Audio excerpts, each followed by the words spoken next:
Hello guys, UK Tech and Travels में आपका स्वागत है। मैं हूं सुनील कुमार। तो इस वीडियो में दरअसल हम अपने ब्रदर से पूछेंगे कि उनको दरअसल यहाँ ये 3 मंथ हो चुके हैं, उनका एक्सपीरियंस लेंगे हम कि 3 मंथ में उनका एक्सपीरियंस यहाँ किस तरह का रहा, उन्होंने जॉब कैसे ढूंढी, रूम कैसे ढूंढा और यहाँ के एक्सपेंसेस क्या है, सैलरी क्या है, कुछ इस तरह की सारी बातें हम इस वीडियो में डिस्कस करेंगे जितना हो सका।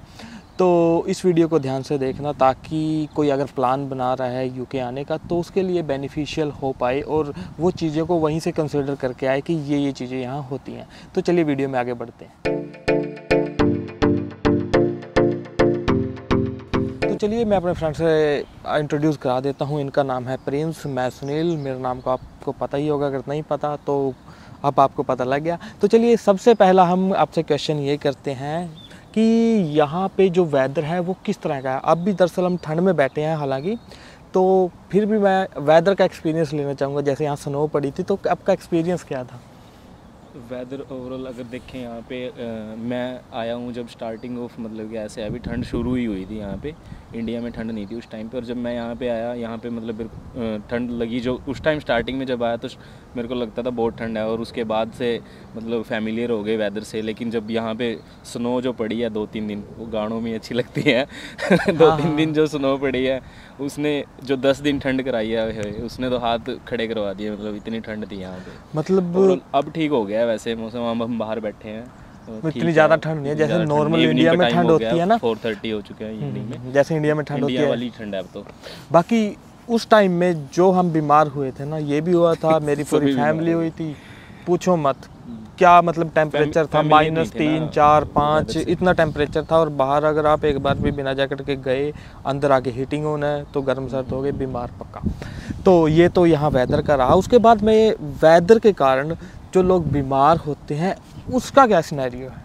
कुछ नहीं इसका कोई सिनेरियो नहीं है। अगर आपके पास इंडिया से कोई दवाई लेके आए पड़ी है तो आप ठीक हो। हाँ, रिकमेंड करते हैं कि लेके आओ। हाँ, यहाँ पे डॉक्टर कोई दवाई नहीं देता, पैरासीटामोल है सिर्फ यहाँ पे जो डॉक्टर्स देते हैं 3 घंटे मेनली बस यही पैरासीटामोल, एक कफ का सिरप दे देंगे कुछ थोड़ा बहुत। हाँ, सिर्फ वो भी हम क्या कहते हैं, डॉक्टर पे जाने की जरूरत नहीं है अगर वो चीज़ें लेनी है। सुपर स्टोर, सेंसबरी, टेस्को, इनमें हमें मेडिसिन सेक्शन में क्या कहते हैं उसको, पैरासीटामोल, आइब्रोप्रोफिन, कफिंग की सिरप, और अगर आपके छाले वगैरह हो जाए उसके लिए भी मेडिसिन वगैरह, ओरल जेल वगैरह ये चीज़ें मिलती हैं।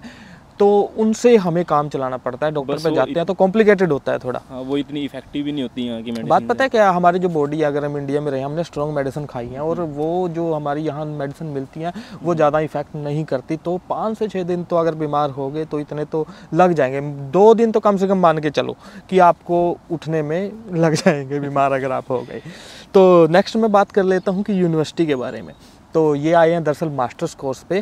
तो यूनिवर्सिटी का क्या एक्सपीरियंस है कि कितने दिन क्लास लगती है, क्या ट्रैवलिंग कॉस्ट है, क्लासेस का क्या एक्सपीरियंस है?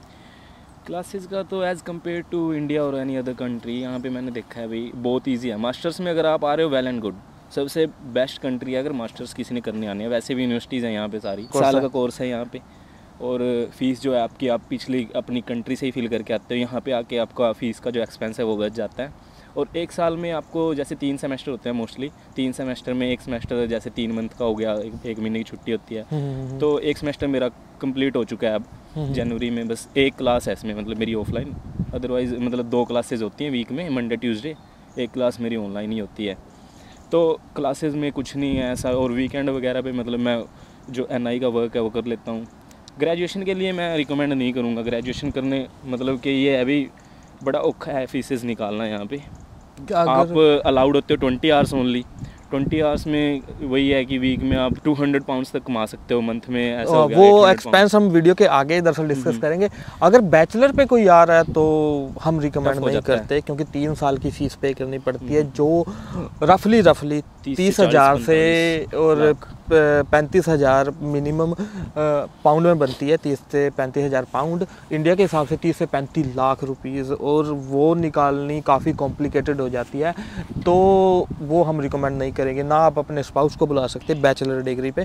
तो उसके लिए अगर कोई आता है तो वो अपना फिर सारा कुछ देख के आए कि घर से पैसे भेज सकते हैं या नहीं घर वाले, तो इस हिसाब से अपना डिसाइड करके आए। ये बैचलर डिग्री का हमारा एक्सपीरियंस है। नेक्स्ट मैं बात कर लेता हूँ कि मेरे ब्रदर है जो ये, तो इन्होंने यहाँ पे आके 1 मंथ के अंदर अंदर ही अपना जो DVLA का ड्राइविंग लाइसेंस का वो थ्योरी टेस्ट है वो पास कर लिया है। उसका क्या एक्सपीरियंस रहा, कैसे है वो, कितना कॉम्प्लिकेटेड है, इंग्लिश लैंग्वेज की कितनी ज़रूरत है, तो वो बताएंगे। क्या इंडिया का एक्सपीरियंस काम आएगा, तो वो ये बताएंगे। चलो पूछ लेते हैं। इंडिया का एक्सपीरियंस तो ऐसे काम आता है कि आप अगर आपका कम्युनिकेशन स्किल अच्छा है, आपको इंग्लिश की अच्छी खासी नॉलेज है, जैसे हम यहाँ पे आते हैं PT का एग्ज़ाम दे के, पियर्सन टेस्टिंग इंग्लिश जो भी होता है वो पियर्सन वाले यहाँ पे वो है ड्राइविंग थ्योरी टेस्ट का जो टेस्ट लेते हैं वही कंडक्ट करते हैं। अगर आपको इंग्लिश की अच्छी खासी नॉलेज है तो यहाँ पे एप्लीकेशन से पढ़ाई करते हैं, एप्लीकेशंस होती है उस पर सारा कुछ स्टफ लिंक डिस्क्रिप्शन में मिल जाएगा आपको। तो वहाँ से मैंने पढ़ा है 1-2 वीक में मैंने स्टडी करी है, सारे टॉपिक्स वगैरह क्लियर किए और पियर्सन पे टेस्ट बुक कर दिया। तो फर्स्ट अटैम्प्ट में ही मेरा यहाँ मतलब जो है DVSA का वो थ्योरी क्लियर हो गया था। मतलब ये है कि पढ़ना ज़रूरी है, अगर आप उसको टाइम दोगे तो आप इजीली कर लोगे, मतलब ज़्यादा मुश्किल नहीं है। मैंने भी फर्स्ट टाइम में अटैम्प्ट किया था, जब उसको पहली बार में मैंने थ्योरी की, प्रैक्टिकल भी फर्स्ट अटैम्प्ट में मैंने पास किया। वीडियो मैंने डाली है कि किस तरह से हम थोड़ी कोई स्ट्रैटेजी बनाएं अपनी स्टडी की, वो कैसे आसानी से पास कर सकते हैं। वीडियो का आप मैं डिस्क्रिप्शन बॉक्स में लिंक दे दूँगा दोनों का। मेरी फर्स्ट कार मैंने जो बाई की उसकी भी वीडियो बनाई हुई है, तो वो भी आप ज़रूर चेक करना अगर आप इंटरेस्टेड हो उस चीज़ में। तो चलिए अब हम अपनी कार के अंदर बैठते हैं, क्योंकि बाहर जो है वो ठंड काफ़ी ज़्यादा हो चुकी है, तो यहाँ हमारे लिए थोड़ा मुश्किल हो जाएगा बैठ के वीडियो बनाना। अंदर बैठते हैं और आराम से आपसे बात करते हैं। तो चलिए वीडियो आगे कंटिन्यू करते हैं। हम कार के अंदर आ गए हैं, बाहर ठंड थी जैसे मैंने आपको बताया। तो नेक्स्ट जो मेरा क्वेश्चन है वो मैं पूछना चाहूँगा कि अगर हम यहाँ पे रूम ढूंढते हैं तो उसका क्या एक्सपीरियंस है, कैसे ढूंढें हम, जो नए लोग आते हैं तो वो कैसे अपना रूम ढूंढ सकते हैं। रूम ढूंढने के लिए अगर आपके यहाँ पे कोई रिलेटिव है या लिंक है आपके यहाँ पे पहले लोकल जो यहाँ पे रहते हैं उनसे, तो आपको इजी हो जाएगा। अदरवाइज़ और भी ऑप्शंस हैं यहाँ पे, जैसे आप टाउन सेंटर में निकलते हो मार्केट में, उनमें आपको शॉप्स के बाहर जो है वो नोटिस लगे मिल सकते हैं कि हाँ यहाँ पे रूम अवेलेबल है, नंबर मिल जाएगा वहाँ पे, वहाँ से आप कांटेक्ट कर सकते हो। अदरवाइज़ एप्लीकेशंस भी हैं कुछ रूम के लिए, जैसे कि फेसबुक मार्केट प्लेस पे आप ढूंढ सकते हो, वहाँ पे रूम अवेलेबल हो जाएंगे। और जैसे एक गम ट्री ऐप है, गम ट्री ऐप से आप सर्च कर सकते हो। हालांकि और भी वेबसाइट्स हैं जैसे कि राइट मूव, स्पेयर रूम्स। उनमें प्रॉब्लम क्या है कि हमें जो रूम मिलेंगे वो एजेंसी के थ्रू मिलेंगे, हमसे पे स्लिपें मांगेंगे, तो वो हाँ हमारे लिए थोड़ा कॉम्प्लिकेटेड हो जाता है, क्योंकि स्टूडेंट को वो कोई ज़्यादा महंगा घर वगैरह नहीं दे पाएंगे, वो बिल्कुल ना कर देंगे। तो उसके लिए प्रेफर यही होगा कि आप बाहर जाओ, लोगों से लिंक बनाओ और उनसे पूछो, तो वहाँ से आपको इजीली रूम मिल सकते हैं। अगर आपका कोई रिलेटिव रहता है तो वो आपकी हेल्प कर सकता है रूम ढूंढने के अंदर। तो नेक्स्ट क्वेश्चन मेरा रहता है कि यहाँ पे जब हम आते हैं तो सबसे ज़्यादा क्वेश्चन पूछा जाता है ये कि काम कैसे ढूंढे। तो काम ढूंढने के लिए हमें क्या करना चाहिए, तो मैं पूछूंगा कि किस तरह से इन्होंने काम ढूंढा, या फिर मैं भी गया था साथ में, वो मैं भी एक्सपीरियंस शेयर करूँगा। काम ढूंढने के लिए भी आपको खुद ही निकलना पड़ेगा। काम ढूंढने के लिए जैसे ये है कि आप मार्केट, वही टाउन सेंटर वगैरह आ गया, आप उसमें जैसे ऑफिशियल वर्क आप 20 आवर अलाउड हो, तो उसके लिए आप टाउन में जाओगे, किसी भी शॉप्स है जैसे कोई मैकडी हो गया, KFC हो गया, इसमें इस तरह की शॉप्स पे जाओ, पूछो कि मैं पार्ट टाइम वर्क करना चाहता हूँ, 20 आवर अलाउड हूँ, कि मेरे को मतलब कि पार्ट टाइम वर्क चाहिए। तो अगर उनके पास होगा तो वो आपको बता देंगे, या फिर वो बोलेंगे आपको कि ऑनलाइन अप्लाई कीजिए, और वो फिर उसको रिप्लाई आपकी मेल पे करेंगे। और आप शॉप्स, लोकल शॉप्स पे भी पूछ सकते हैं कहीं पे, और बहुत सारे ऑप्शंस हैं। आपको एक ऑनलाइन साइट होती है, वहाँ पे आपकी मैं बताता हूँ उसके बारे में, शिफ्ट बुक हो जाती है ऐसा। तो बेसिकली तो हम जाएंगे, काम पूछेंगे कि मेरे को जॉब चाहिए, लोग CV भी मांगेंगे। अगर CV बनाया हुआ है तो अच्छी बात है, नहीं तो बना लो। क्योंकि वो इसलिए मांगते हैं कि नंबर वगैरह लिखना ना, पर एक साइड रख लेते हैं। बाकी अगर किसी को ज़रूरत होती है वो साथ के साथ भी आपको कह देता है कि आ जाओ, फॉर्म भरो और अप्लाई करो, और आपको ऐसे ही हुआ था, हायर कर लेते हैं। घूम रहे थे तो ऐसे ही मेरा मन नहीं था जाने का। KFC में वर्क करता हूँ मैं 20 आवर, जो ऑफिशियल मेरे को अलाउड है, तो मैं KFC में जाता हूँ। तो हम ऐसे ही KFC जा नहीं रहे थे, मैं क्या चलो यहाँ क्या काम होगा, सारे टाउन में घूम लिए थे और कहीं मिला नहीं, तो फिर हम KFC में चले गए। चलो चले जाते हैं, लास्ट रह रहा है, उसके बाद घर चलते हैं। तो वहाँ पे हम रिसेप्शन में पूछ रहे थे, उन्होंने तो मना ही कर दिया था। तो वहीं साइड में ना मैनेजर कुछ कर रहा था, वहीं साइड में लॉबी में था वो, हम रिसेप्शन में पूछ रहे थे। तो मैनेजर कहता क्या काम से आए हो, तो उसने, मैंने कहा अभी पार्ट टाइम वर्क चाहिए।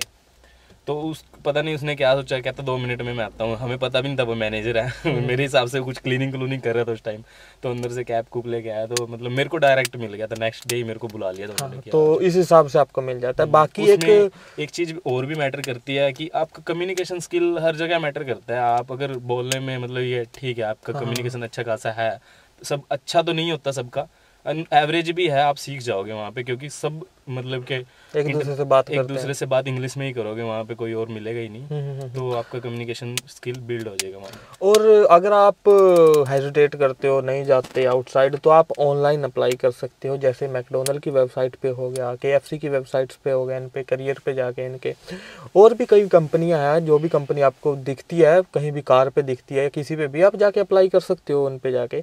और सेकंड थिंग, अगर आप शिफ्ट बुक करना चाहते हो तो इंडीड फ्लेक्स नाम से एक ऐप है, दरअसल वेबसाइट है, लिंक मैं उसको डिस्क्रिप्शन में आपको दे दूंगा। अगर आप वहाँ से ज्वाइन करोगे आपको कुछ कमीशन वगैरह भी मिलती है, वो देख लेना आप। तो वहाँ से अगर आप ज्वाइन करते हो तो वहाँ पे शिफ्ट आती हैं, दरअसल अपने अकॉर्डिंग आप अपनी शिफ्ट बुक कर सकते हो। उसमें शिफ्टें दिखाएगा कि यहाँ यहाँ यहाँ अलग अलग जगह आपको काम मिलेगा, परमानेंट नहीं मिलेगा।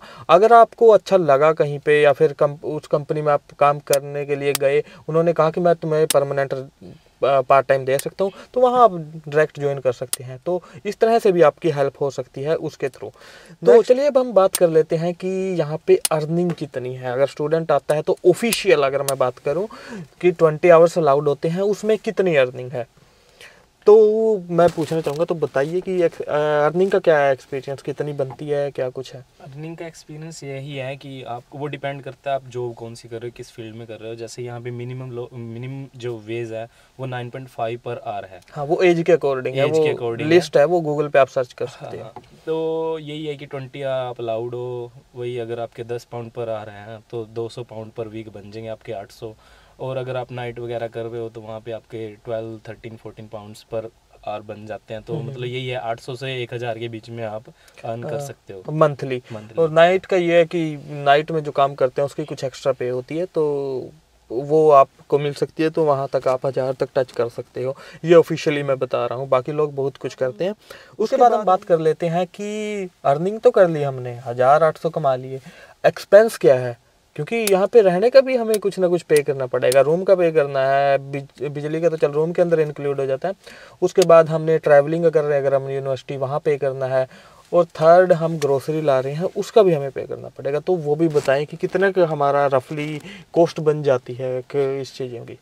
रफली कॉस्ट की बात करें, जैसे रूम रेंट का ही लगा लो। रूम रेंट में हम 300 to 400 पाउंड्स पर, मतलब कि ये शेयरिंग में ही होगा। ये भी अगर आप डिपेंड करता है एरिया टू एरिया। बर्मिंघम सस्ते हैं थोड़े, और लंदन के अंदर थोड़े एक्सपेंसिव हैं, और थोड़ा आउटर जाते हो थोड़ा एवरेज मिल जाते हैं। ये 300 से 400 आपका रेंट में चला जाता है। उसके बाद ग्रोसरी होगी 150 के आसपास आप टच कर जाते हो। अगर खुला खाएंगे, अच्छा खाएंगे, ठीक ठाक सा, मतलब ये है। और ट्रैवलिंग एक्सपेंस भी है, बहुत ज़्यादा है ट्रैवलिंग एक्सपेंस। अगर आप ट्रेन में ट्रैवल कर रहे तो टू मच है।